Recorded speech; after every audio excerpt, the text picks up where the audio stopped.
Hello and welcome to another episode of Discover with Spinati. I'm your host, Dr. Spinati, and today is Wednesday. Happy Hump Day, February 21st. It is podcast number 34.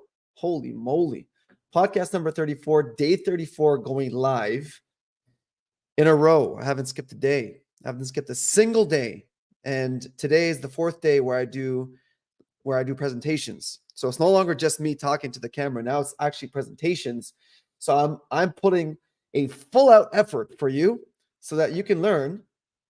And in the process, you can discover more about yourself and how to be more optimized with regards to how to live your life. Now, if I can find the correct button, we can get started.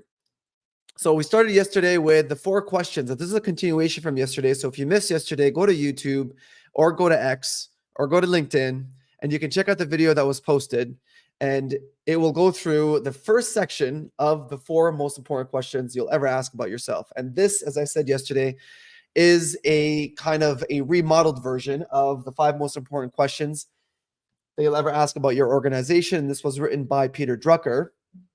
And so I came up with the 4 most important questions you'll ever ask about yourself. And yesterday we talked about the mission. We talked about the mission and how to come up with your own story, how to use the narrative of the villain, the hero, the guide, and the victim, which are the 4 components of any story, for you to come up and write your own story. And then I challenged you for you to do your own eulogy of how you see yourself, or how you see yourself a year from now, 5 years from now, and 10 years from now. Because writing your own eulogy will actually create your own story and get you out of that victim mindset, that permanent victim mindset, and put you in a hero mindset. Because in a story, no one likes to really follow the victim. And that's why if you victimize yourself in your own story, it becomes a very dull and boring story. And no wonder you become sad and depressed. But if you see yourself as a hero, you yourself will become a hero and you will look at challenges as something that's going to strengthen you. So I highly recommend you look at and view the actual video from yesterday, because I went into a little bit of detail with regards to how to come up with your own story so that you can become the hero of your narrative. Now, back to today. Today, we're talking about friends. And as we know, friends will make you or break you, believe it or not. You are the average of the 5 people that you hang around with. Okay. You've heard this from me before. If you've watched me, I'm sure you've heard it from somewhere else, but you are the average of the 5 people that you hang around with. You are not only the average of the 5 people that you hang around with, and I said this before, I'm going to say it again. Your income is the average of the 5 people you hang around with the most. If you were to literally hang around people who are poor, it's very difficult for you not to be poor, because they don't value money. They don't know how to save. They don't know how to invest. If you hang around people that are fat, it's very hard for you to be in shape. It's almost impossible. And if you actually are a person who has an identity of being in shape, it's very difficult to be amongst company that is out of shape. It's very difficult. As you know, the quote that says, flock of a feather, something like that. I'm actually forgetting the quote, but anyway, you get the point. The point is that people hang around others that are very similar to them. And so since you are the average of the 5 people you hang around with, you have to choose your friends properly in order for you to lead your life properly. And this is what we're talking about today. It's going to be a very quick one, but it's going to be nevertheless very juicy and very full of punch. So the title of today's topic, as you can see, is, are your friends toxic? Now, the reason why I chose that is because obviously it's very, how should I say, clickbaity, but it's also very pertinent, because if you choose the wrong friends, then your life's going to be toxic, right? If you choose the friends that are always complaining, that are always gossiping, that are always criticizing others, that are always condemning others of why others are not doing what they should be doing while they have a brick in their eye, like, if you hang around those kind of people, guess what? How your life is going to be? It's going to be depressing. It's going to be toxic. It's going to be anything but productive. And so you have to know how to choose your friends properly. And so I dedicated this just for you. So here you'll see there's 3 steps in choosing the proper friends. And this quote is really pertinent. Like a 4-leaf clover, hard to find and lucky to have. Those are friends. Friends are like friends are like a four-leaf clover. They're hard to find and they're lucky to have. And you're very lucky to have them if you actually have true friends. Because true friends, and as will come, I have a really good story at the end. Really good one. Actually, like this is an actual historic story that happened 5 years ago that you don't want to miss because this person set the world record, but he couldn't do it without proper friends. I'm gonna go into it, so stick around. Okay, it's gonna be worth it. All right. So step one is before you have any kind of friends, before you decide who your friends are going to be, you have to know who you are. You have to know what your values are. Okay. We're going to go into that. Step two is you have to figure out what the heck is the point of having company if the company is not better than being alone. And the third step is you have to know how to choose your friends so that you can actually gain the advantage in life as opposed to them dragging you along in the mud. Now, before friends, and as you can see here, the lovely picture of a Ferrari, and there's a reason for that. So before friends, you have to know what your values are. And if you were to ask yourself, if you haven't actually asked yourself what your values are, you're going to come up with something very generic. Okay, more than likely, you're going to come up with something that is in line with your culture. More than likely, something you probably have not actually thought of. What is actually your value? And then you ask yourself, okay, what is my value? What are my values based on? Because a lot of people will give you the generic, I value honesty, integrity, patience, loyalty, blah, blah, blah. Okay, your values are based on what you want from life. Literally, what you want from life is what your values are going to be based on. Now, check this out. The reason why I have a Ferrari here on the slide is because if you were to ask a Ferrari, if a Ferrari could talk, and if you were to ask a Ferrari, hey, Ferrari, what are your values? It's going to say, I like power, control, speed. I like smooth roads, hot temperature, premium petrol, premium parts. And it's going to let off a roar because that's a Ferrari.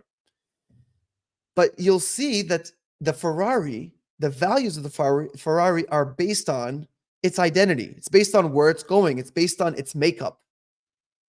It's not based on what Toyota, the car next to it, is, right? It's not based on, the Chevy Impala. It's not based on any of those. It's based on itself. Where is it going? What is it like? And where is it optimal? You won't find the Ferrari say, things like, oh, I like to be amongst, soft terrain. I like the cold weather. I like to walk gently. I mean, that kind of sounds like a Subaru Outback. No offense to those driving Subaru Outbacks, but it doesn't sound like a Ferrari. So if you're a Ferrari, then don't act like a Subaru Outback. Act like a damn Ferrari and know exactly what your values are. Because if you're a Ferrari and you're hanging around Toyota Corollas, guess what you're going to be? You're not going to be a Ferrari. You're going to have all this energy inside you. You're going to have all this power inside you. But you're like, people around me just find me weird and just I'm too intense for them because you're hanging around the wrong people. You have to hang around the right people. You have to hang around other Ferraris, or dare I say, Lamborghinis, in order for you to actually be who you're supposed to be, right? Remember, you are the average of the 5 people you most hang around with. Now, values are perspective based. They are really what you see about life. And here's a little kind of, I'm going to give you kind of a viewpoint on life. Okay. Are you ready for this? Okay. Check this out. This is life, by the way. This is the history of not just the history of, the world. This is the history of life. Okay, so whether or not you believe in evolution it doesn't really matter. That's not the point. The point here is you can see that if you were to kind of, use science to see how old the world and life is, you'll see it's around 4.5 billion years old, right? So you'll see here it's represented by the arm. And what some people have said that if you were to actually see, like, measure where life started, it would start from where the shoulder is and it would go down from the shoulder all the way up to your first knuckles. Okay, and that's literally where almost nothing existed. And here it says eukaryote, single-celled organisms. Again, it doesn't matter if whether or not you believe in this stuff or not, but I'm saying I'm trying to give you a picture of how much time has kind of elapsed throughout since time began, and where you are in this kind of diagram. Here, you can see that you are at the tip, and the tip is literally your fingertip, okay, your nail. This is where you are in terms of you being a human amongst this huge vast of time that went by. Now, check out this next slide. Okay, you can see here, obviously on here, you'll see dinosaurs and all that stuff. Now, look at this next slide. Okay, now before I go back to the slide, I want you to just think about that for a second. You know, all this time elapsed, all these millions and billions of years have elapsed, and then you have all these different, stages of life, and then you have the dinosaurs, and then you have humans. Now, check out this next slide. This next slide is literally focused on human history. Okay, now you're going to see how insignificant you are in the grand scheme of life. And there's a reason why I'm showing you this, because we often overthink life and we kind of make ourselves seem so damn important, where in reality, we're not. Reality, we're actually, if you were to be on a beach, on a coast, okay, pure white, sandy beach, and you were to look to the right, look to the left, look behind you, you'll see all beautiful white sand, and in front of you is an ocean. And if you were to pick up a grain of sand, and you were to see the insignificance that it has on all the other grains of sand around it, looking as far as you can to the left and as far as you can to the right and as far as you can back, you'll see how that one grain, which represents you, is incredibly insignificant, and all this vast sand represents life as we know it. We are completely insignificant. And so how you make of life is how you drive life. If you drive life according to a Ferrari, then you're going to drive life with power. If you drive life the way that Toyota Corollas drive, well, I mean, you're going to be cute, but you're also going to be cheap, and you're not going to be very valued. So you choose how you're going to drive life. And so I'm going to show you this slide, because I think the slide's really cool. Oh, no, not that one, this one. So here you can see, this is the history of the world, okay, or the history of humankind. And here you can see from 3500 BC, and you can see all these different stages that happened, right? And obviously Britain is, it's like the center, right? Like it's literally the most important for some reason. Who cares? Anyway, you'll see here, you have, the ancient Egypt, you have ancient Greece, you have early Islam, you have the Romans. All this stuff happened through many, many hundreds and hundreds of thousands of years, right? And then you have the tip, literally like all the way to the right of that slide, you have that tip right there, and that's where you are. So just to kind of give you, this is just to give you a perspective that it doesn't matter what you do. It really doesn't matter. It doesn't matter at all. All that matters is that you do your absolute best to live your life according to your identity, according to how you choose to write your own narrative. Now, that's step number one. Step number two is it better to be alone or to be amongst company? What do you think? Is it better to be alone with strong resolve, or is it better to be in company with no aim?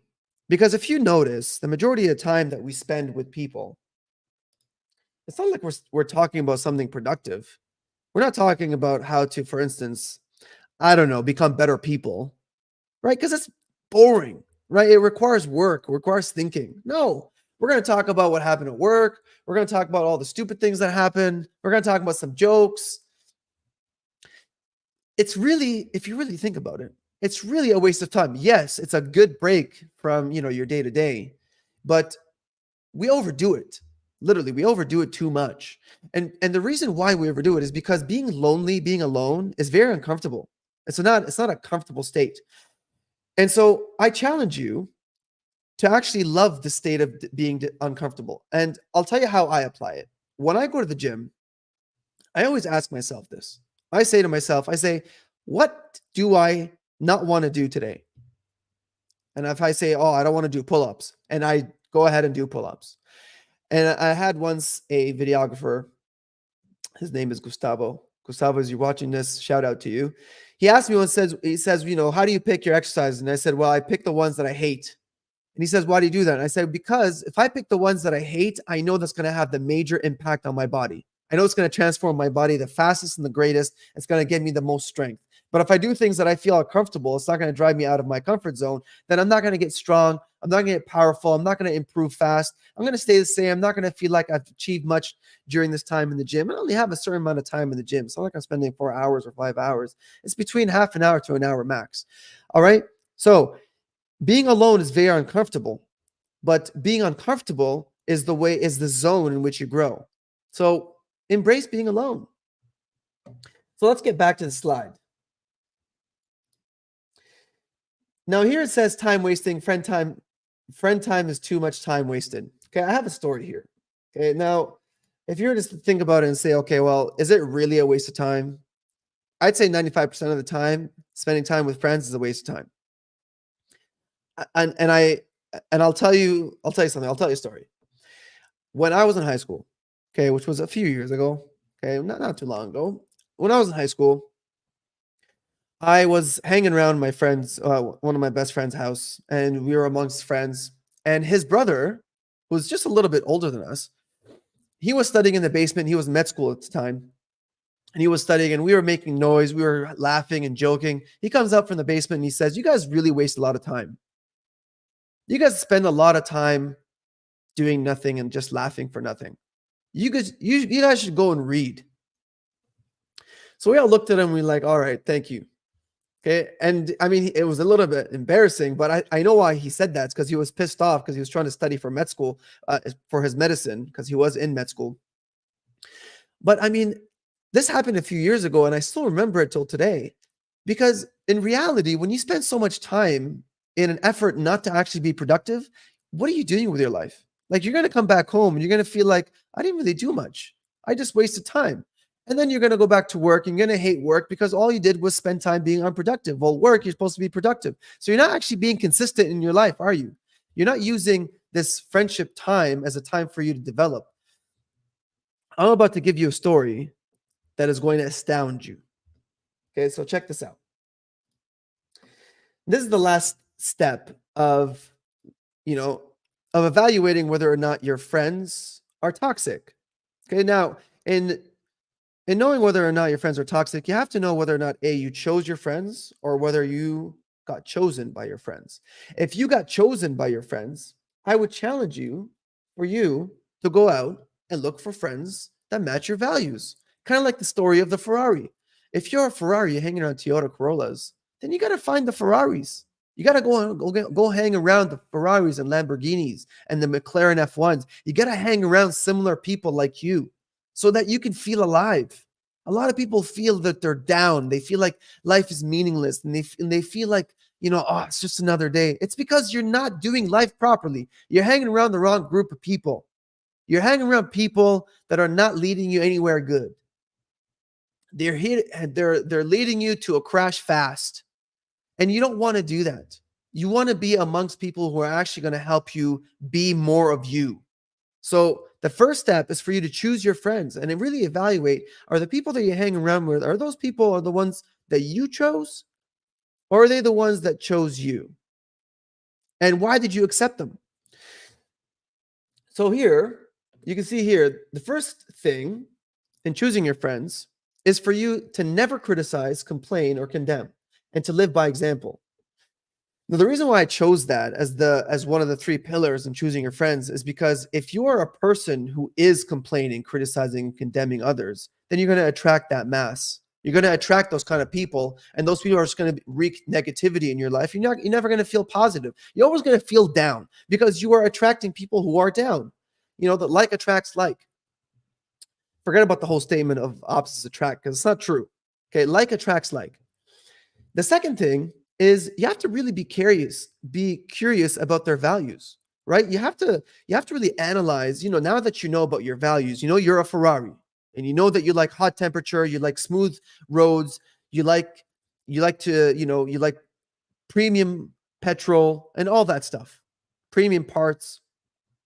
So when you hang around people that take regular gas, they don't care about how shiny their exterior is. They don't care about how powerful their engine are. They don't care about all that stuff. Well, guess what does to you? That deteriorates you. That makes you become very moldy from inside because you're driving your Ferrari at 1%. We're driving a Ferrari 1%. I mean, Toyota Corollas can beat a Ferrari if the Ferrari is driving at 1%. You gotta be a Ferrari if you're a Ferrari from inside. So that's why you have to be curious about those people's values.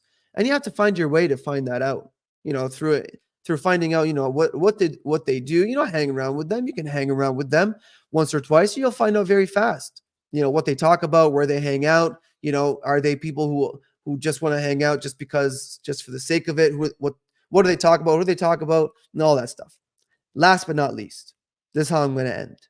Okay, last but not least, only choose friends that will add value to your life. Be the small fish in a big pond if you want to grow. If you always want to feel good about yourself, sure, you can pick the small fish and be the big fish in the small pond. Sure.